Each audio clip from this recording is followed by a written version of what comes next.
बिस्मिल्लाहिर्रहमानिर्रहीम। अस्सलामुअलैकुम। आयशा अकरम के मामले पर नई बहस छिड़ी हुई है और अब लोग ये इल्ज़ाम लगा रहे हैं कि आयशा अकरम और उनके साथी ने सब कुछ प्री प्लान किया ताकि उनको सोशल मीडिया पर फेम मिल सके। और लोग ये भी कह रहे हैं कि मीनार पाकिस्तान जाने से एक दिन पहले आयशा अकरम और उसके साथी ने जो वीडियो टिकटॉक पर शेयर की थी उसको बाद में डिलीट क्यों किया गया। इसके अलावा इकरारुल हसन पर भी शदीद तनकीद की जा रही है। और आखिर में हम आपको ये भी बताएंगे कि ऐसे वाक़यात से मज़ीद कैसे बचा जा सकता है। मगर वीडियो शुरू करने से पहले अगर आपने अभी तक हमारे इस चैनल को सब्सक्राइब नहीं किया तो सब्सक्राइब कर लें, और अगर आपको ये वीडियो अच्छी लगे तो इसे लाइक और शेयर ज़रूर करें। जब से आयशा अकरम का मामला सोशल मीडिया पर वायरल हुआ है तो एक नई बहस छिड़ी हुई है। इस वक्त पाकिस्तानियों के दो ग्रुप्स बन गए हैं जो एक दूसरे से बहस कर रहे हैं।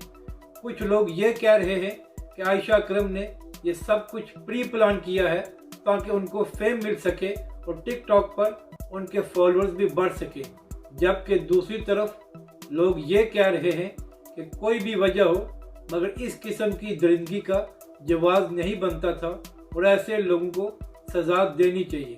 अब यहाँ पर मसला ये है कि आयशा अकरम और उनके दोस्त रेम्बो ने मीनार पाकिस्तान जाने से एक दिन पहले अपने टिकटॉक अकाउंट पर एक वीडियो शेयर की जिसमें उन्होंने सबको दावत दी कि हम लोग मीनार पाकिस्तान आ रहे हैं। जिसने भी हमारे साथ वीडियोस बनानी है या सेल्फियां लेनी है तो वो मीनार पाकिस्तान पर इस वक्त पहुंच जाए।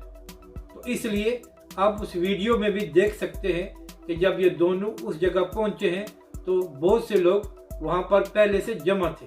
तो इसलिए लोग इल्ज़ाम लगा रहे हैं कि अगर ये सब प्री प्लान नहीं था तो आयशा अकरम ने वो वीडियो डिलीट क्यों की जिसमें इसने सब लोगों को दावत दी थी कि आए और मेरे साथ वीडियोस बनाएं।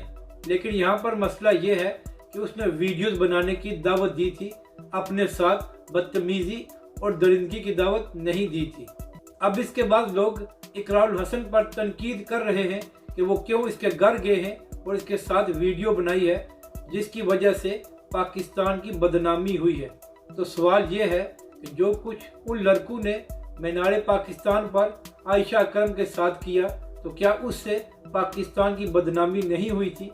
इकरारुल हसन एक सहाफ़ी और एंकर है, उनका काम है कि ऐसी बातों की खोज में रहना और फिर उस पर अपना रिएक्शन देना। इस पर आप लोगों को एतराज़ नहीं होना चाहिए।